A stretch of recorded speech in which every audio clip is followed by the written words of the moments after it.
menceritakan tentang kamar kosku. Kamar kos nomor 7. Aku baru mulai kerja di kota ini. Gajiku pas-pasan, tabunganku hampir habis.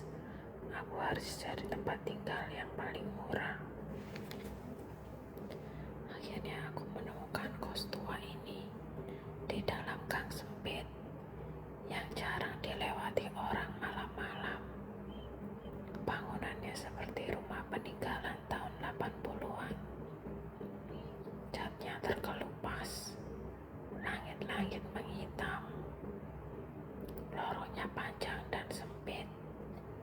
Lampunya kuning redup, berkedip-kedip seperti mau putus. Kamar yang aku dapat adalah kamar kos nomor 7 di ujung lorong lantai 2. Ibu kosannya bilang padaku, kalau malam ada yang ketuk pintu, jangan dibuka, Mas. Aku anggap ibu kos sedang bercanda, atau mungkin aturan biar tamu biar gak seenaknya datang malam-malam. Tapi ternyata semua itu serius.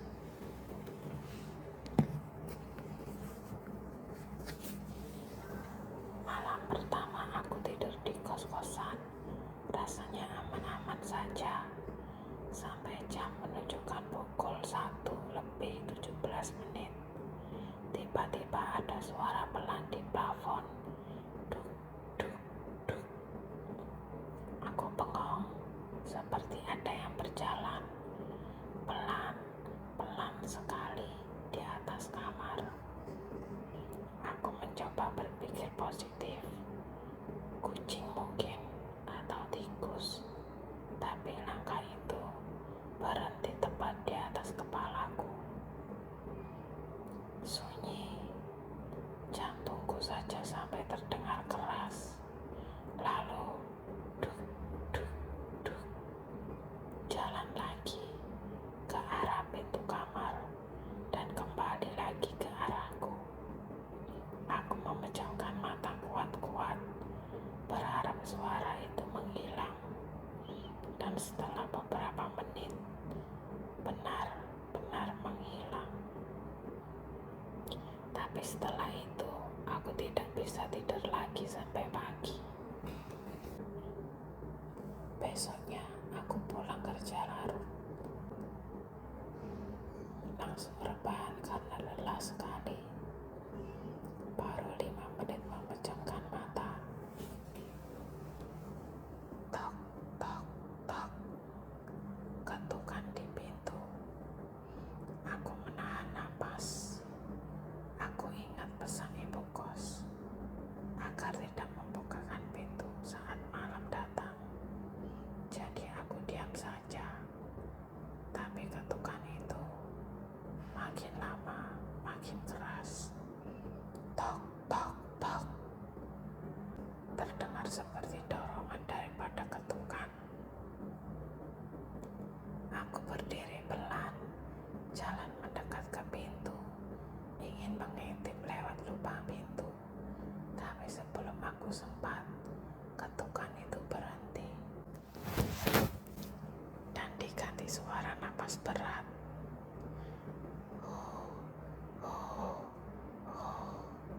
Tepat di bawah celah pintu, seolah seseorang sedang menempelkan wajahnya ke bawah pintu dan mengintip ke dalam. Aku hampir teriak, tapi aku tahan. Aku bergeser menjauh, menutup telinga dengan bantal. Sampai subuh, aku tidak tidur lagi. Hari ini adalah malam ketigaku. Di kos itu, kamar mandi berada di luar. Harus melewati lorong gelap di lantai 2. Aku terbangun sekitar jam 2 pagi. Karena kebelet pipis, dengan malas aku keluar kamar.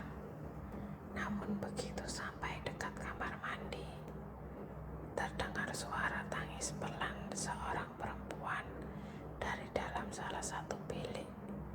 Aku panik semua kamar mandi terkunci dari luar. Kalau pintu terkunci dari luar, lalu siapa yang menangis di dalam? Aku mundur. Perlahan, saat aku mundur, tangisan berhenti. Hening, tidak ada suara apa-apa. Tiba-tiba, dok, suara pukulan keras dari dalam kamar mandi itu. Aku buru-buru lari balik ke kamar. Aku ketakutan. Malam keempat, aku akhirnya sempat kenal dengan salah satu penghuni kos. Namanya Mas Arif, kamar nomor 5. Dia orangnya pendiam, wajahnya pucat, matanya cekung. Aku tanya pelan, "Mas, aku sering dengar suara aneh, suara langkah di plafon malam-malam." Mas Arif hanya senyum tipis dan menjawab, "Jangan lihat ke atas kalau kamu dengar suara itu." Aku menelan ludah. "Ada apa di atas, Mas?" Dia menatapku lama, lalu berkata sangat pelan, "Dulu ada yang gantung diri, persis di atas kamarmu." Aku merinding sampai ke tulang belakang. Hari itu, aku tidak berani menatap plafon lagi.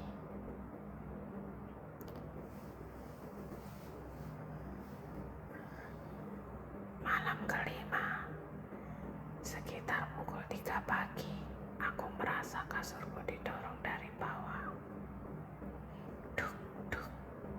Awalnya pelan, lalu semakin keras. Duk, duk. Aku mencoba menoleh ke lantai, tapi aku melihat ada jari-jari hitam panjang merayap dari bawah kasur. Satu persatu, krik, krik. Bunyi kukunya menyeret lantai. Jari itu bergerak ke arah wajahku. Aku tidak bisa bergerak, seolah ditahan. Lalu terdengar bisikan kasar, "Aku masih di sini."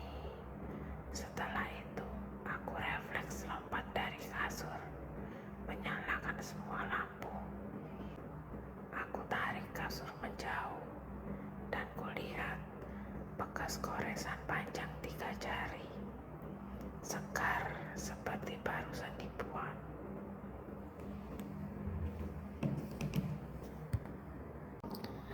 Malam berikutnya, aku tidur sambil membaca doa pelan-pelan agar aku merasa aman. Namun saat aku selesai membaca doa, di kaca jendela yang berkabut muncul tulisan samar seperti goresan kuku. "Doamu sama sekali tidak berguna." Tanganku gemetar hebat. Aku mundur perlahan. Tulisan itu menghilang pelan-pelan, seolah sedang tertawa. Besoknya, aku nekat tanya ibu kos. Dengan suara lelah, dia berkata, "Kamar 7 dulu ditempati mahasiswa. Dia depresi, terus gantung diri." Aku kaget. Ternyata Mas Arif benar. Lalu aku kembali bertanya, "Terus jenazahnya ditemukan di mana?" Ibu kos menatapku. "Persis di lokasi kasur kamu sekarang." Saat itu, aku benar-benar ingin pindah, tapi gaji belum cair. Aku harus bertahan 1 minggu lagi. Aku berharap tidak ada kejadian aneh, tapi ternyata aku salah. Malam itu, pukul 2:30, aku sudah tidak bisa tidur. Berusaha terjaga sambil menonton video di ponsel.